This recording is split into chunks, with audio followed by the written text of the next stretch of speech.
now let's talk about aggregate supply. So we talked about demand, and now we're going to flip it around and talk about the supply. So aggregate supply is going to be the total quantity of output that firms will produce and sell. So we're looking at all the firms. We're looking at basically the total production. So the aggregate supply curve is going to show the total quantity of output that firms will produce and sell at each price level. So the aggregate supply curve is going to be sloping upwards. Because guess what? As a business, if prices are higher, you're wanting to sell more things. So therefore, it's going to be upward sloping, right? So that will be the aggregate supply curve. Now, we do have two supply curves. We do have a short run and a long run. So the short run aggregate supply curve is going to be positive relationship. It is going to be saying whenever price level is higher, your output or your real GDP is increasing as well, right? Now, the long run, though, is interesting. It is going to be a vertical line at your potential GDP. So we don't care about prices in the long run. So if we're looking in the long run, we're like, I don't care what prices are. How much stuff can we make? That's what we really are concerned with, is how much production are we able to do. So the long run aggregate supply curve, or LRAS, is going to be a vertical line at your potential GDP showing no relationship between the price level for output and real GDP in the long run. So prices don't matter in the long run. Prices don't matter in the long run. Okay. Now, what could be shifting the short run? Well, that's going to be a change in input prices. If things are cheaper to make, like if steel were cheaper, you can make more cars. And so if input prices fall, you can make more supply. So the short run aggregate supply curve will shift to the right. If we have a change in taxes, like, hey, you as a business can pay less taxes. So if you have paid less in taxes, then you can spend more money on producing things. So this will increase the supply to the right.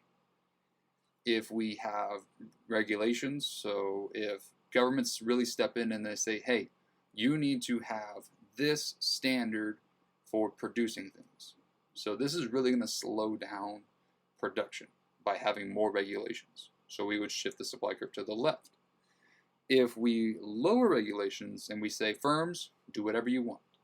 So if firms can do whatever they want, they can produce more. If we have a natural disaster, so things actually destroy your factory, then we would have no factory, so supply would have to decrease. So an example would be large weather events that affect the crops, or maybe we have an overseas war that requires a lot of people to fight instead of work. So that would change the amount of supply that we have there. Now, if we have supply side boom, that's where we're having an increase in the supply. Because we're having more supply, this is like a boom in the economy, so supply side boom. If we have something that is going to be decreasing the supply, this could be considered a supply side bust. Okay. Now, the same thing about the demand pull inflation. Remember the reason why there's inflation? If the reason why we have inflation is because of a change in supply, this is going to be a cost push inflation. Let's look at this. If the price of inputs were to increase, so the price of steel increases, because you have to pay more money for steel, you buy less steel. Because you have less steel, you make less cars. So therefore, the aggregate supply curve will go down. And if we're looking at the aggregate demand and the short run aggregate supply curve, and the short run aggregate supply curve decreases, goes to the left, we can see here that prices go up. So if price level is higher, this is inflation. And because there's inflation, the reason why there's inflation is because of the cost is increasing. So this is what we call a cost push inflation. So these are the things that are going to be shifting the short run supply curve. The long run supply curve is going to be changing the potential GDP. So that's what we're looking at. Like, what is changing your potential to make something? That could be your availability of resources. Do you have more labor? Do you have more technology? Do you have more land? Things like that are going to be changing the long run ag supply curve if you have more resources. If you have better technology, obviously it's more supply. If your labor is more productive, like if you were to have more training and education, this could increase the amount of stuff you can make. So therefore it would change your potential. We could also have things like policy incentives. So we could say, hey, if I gave you free tuition to increase your education and skills, all right, this is going to increase the productivity.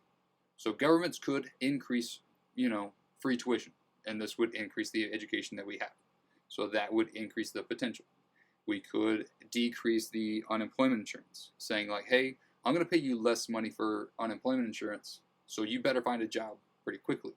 So if you have to find a job pretty quickly, then this would decrease the amount of natural rate of unemployment, and then therefore this could increase the potential GDP. So these are going to be shifting in the long run. Notice here, there's no change in prices here. We do not care about prices in the long run. We only care about how much potential you're able to make, right?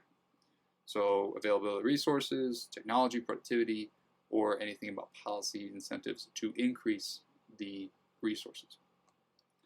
So we're going to put this all together here. So we have price level, we have real GDP, we have aggregate demand, we have the short run aggregate supply curve, and then we're going to have a vertical line right here showing the long run aggregate supply curve. This is what we call a macro economy.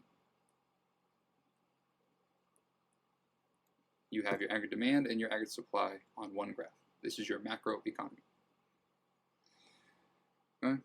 So whether the economy is in a recession, we could show that on this graph because basically you are below your potential. If you're below your potential, then you are in a recession. We'll talk more about that later. In this example, if you're at Y0, you're not at your potential. So therefore you could be in a recession, meaning you are below your full employment. In contrast, though, if you were to, say, have more consumption, so we would increase the aggregate demand, and so now your aggregate demand is going to be shifting to the right, so now you're at Y1, which is closer to your potential GDP. So therefore, you would have less of a recession, so maybe lower unemployment. And we'll talk more about how changing the aggregate demand supply is going to change your unemployment. And that's going to be really interesting. So in the next one, we'll talk about how to actually read this graph. Okay, I'll see you there.